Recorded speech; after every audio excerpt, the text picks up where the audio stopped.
자동차, 조선해운 같은 전통 산업들이 주춤하면서 올해는 새로운 산업에서 성장 동력을 찾아야 할 필요성이 커지고 있습니다. 자, 그렇다면 어떤 산업이 우리의 미래 먹거리가 될지 이재민 기자가 설명해 드립니다. 스마트폰 애플리케이션을 눌러 벽에 가꾸는 식물에 자동으로 물을 줍니다. 냉장고 속 식품을 관리하고 엘리베이터 속도를 조절하고 불이 나면 전기를 차단하는 일, 모두 사물 인터넷으로 손쉽게 할 수 있습니다. 지난해 매출이 4배 가까이 오른 개발업체는 올해부터 스마트 공장 3만 개를 만든다는 정부 발표에 기대감이 더 커졌습니다.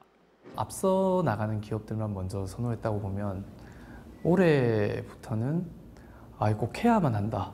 프랜차이즈, 레저, 유통, 산업군 전체적으로 IoT 수요가 늘어나고 있는. 가정이나 건물에 설치한 작은 태양광 발전. 소비하고 남은 전기는 다음 달부터 소규모 전력 거래 시장에서 팔 수 있습니다. 다양한 신재생에너지 시설이 늘면서 발전 설비 등 에너지 플랫폼 업체도 성장하고 있습니다. 소규모 자원들을 모집을 하고 효율적으로 운영하는 게 핵심입니다. 에너지 신산업 분야에서 좀 민간 분야의 경쟁이 좀 치열해지지 않을까 생각을 하고 있습니다. 이 밖에 미래 자동차, 반도체 디스플레이, 바이오 헬스 등이 유망한 신산업으로 꼽히는데 정부는 5개 분야에 올해 연구개발 예산 37%, 1조 2천억 원을 투자하기로 했습니다.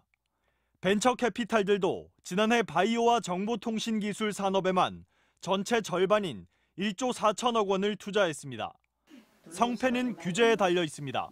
사물인터넷은 개인정보 보호, 바이오 헬스는 유전자 검사 제도가 걸림돌이고 재생에너지는 부지 허가가 쉽지 않습니다.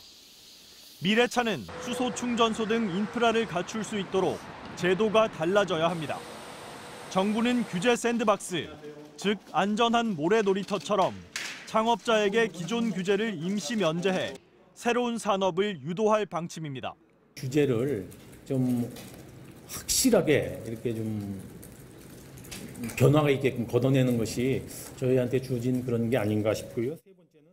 신산업이 예상만큼 성장한다면 5개 분야에서만 앞으로 4년 동안 일자리 10만 5천 개가 새로 생길 걸로 기대됩니다.